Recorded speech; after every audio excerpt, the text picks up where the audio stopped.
धन सतगुरु तेरे ही आसरा। अलौकिक नज़ारे दिखाए।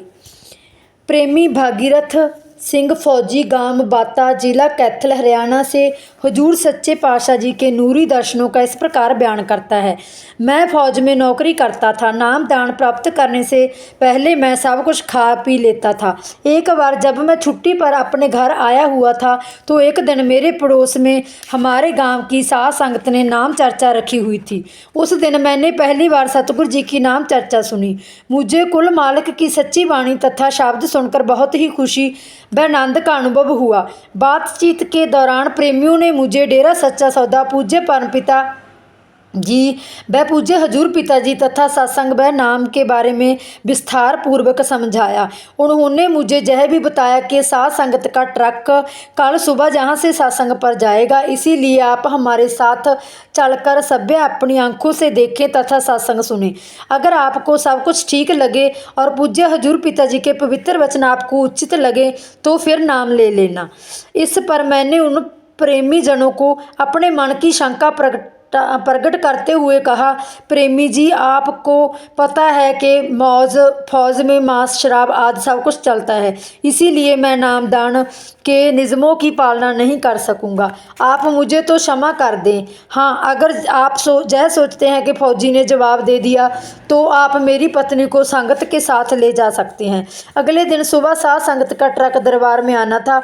मेरी पत्नी तैयारी में लगी हुई थी। मैं बाहर घूमने चला गया। रास्ते में ही मेरा दिल धक धक करके धड़कने लगा और मुझे महसूस हुआ कि कोई दैवी शक्ति मुझे अंदर से सत्संग पर आने के लिए लगातार जबरदस्त कशिश डाल रही है। यह देखकर मैंने अपनी पत्नी से कहा कि मैं भी ट्रक में साध संगत के साथ चलूँगा। इस प्रकार सतगुरु की कृपा से हम दोनों पति पत्नी संगत से के उसी ट्रक में दरबार में चले गए। पूज्य परमपिता जी का वचन है, जो भी जीव पूर्ण श्रद्धा भाव से दरबार में आता है उसकी सभी मुरादें अवश्य पूरी होती हैं।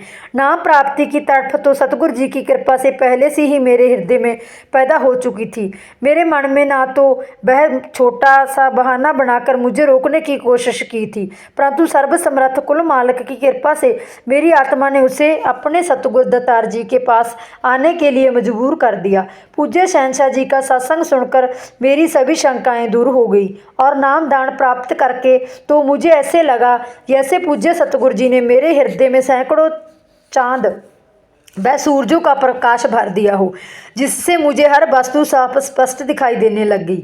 नाम लेते ही मेरे हृदय की धड़कन भी टिक गई और उसके स्थान पर मुझे स्थायी सुख व शांति का अनुभव होने लगा। नाम दान प्राप्त कर लेने के बाद मैं अपने आप को हल्का फूल सा महसूस करने लगा, जैसे कि मेरे मन का सारा बोझ ही उतर गया हो। मेरा अंत कारण शुद्ध था, जिस कारण मालिक की कृपा से मुझे नाम का रस मिलना शुरू हो गया और मेरी नाम के प्रति रुचि और बढ़ गई। अपने सतगुरु जी का आसरा लेकर मैं दिन रात एक करके नाम के सिमरन में जुट गया। मैं रात को मुश्किल से ही 20 मिनट या आधा घंटा ही आराम करता और बाकी का सारा समय सिमरन में ही लगा देता था।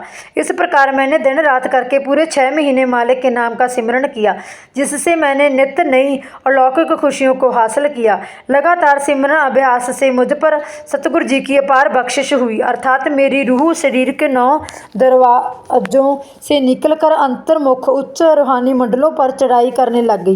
सच्चे पातशाह जी की अपार रहमत से मेरा तीसरा नेत्र खुल गया तथा मुझे अंतर में रूहानी मंडलों के सुंदर सुंदर प्रकाश तथा सुगंधियों का अनुभव हुआ। सूर्य चांद सितारों को देखते हुए मेरी रूह जब चौथे आसमान से पार हुई तो मुझे अपने सतगुरु कुल मालिक पूजनीय हजूर पिताजी के नूरी स्वरूप के दर्शन हुए। कुल मालिक के नूरी स्वरूप में से निकल रहे प्रकाश में इतनी कशिश है, अर्थात वह इतना आकर्षक है कि उसकी यहाँ इस दुनिया में कोई भी मिसाल नहीं है, अर्थात वह वर्णन से बाहर है।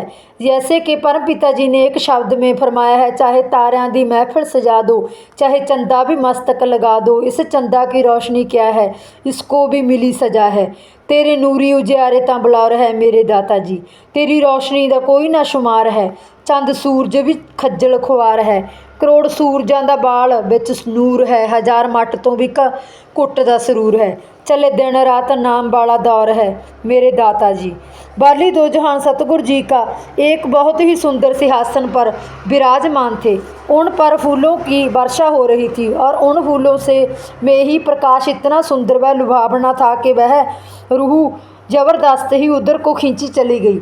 वहाँ की सुंदरता और बेशुमार तेज रोशनी को बयान नहीं किया जा सकता। सतगुरु जी की शोभा शक्ति व महानता अकथनीय है। मेहरबान सतगुरु जी की कृपा से मुझे अब भी पहले की भांति अपने प्रीतम प्यारे सतगुरु जी के दर्शन प्रतिदिन होते रहते हैं। वास्तव में यह पूज्य हजूर पिताजी की रहमत का प्रत्यक्ष उदाहरण है। मेरा सतगुरु जी की रहमत का उपरोक्त करिश्मा पूज्य हजूर सच्चे पातशाह जी की हजूरी में हुक्मानुसार 7 जनवरी 1992 को ज्यों का त्यों साध संगत के सामने पढ़कर सुनाया गया था। धन धन सतगुरु तेरा ही आसरा।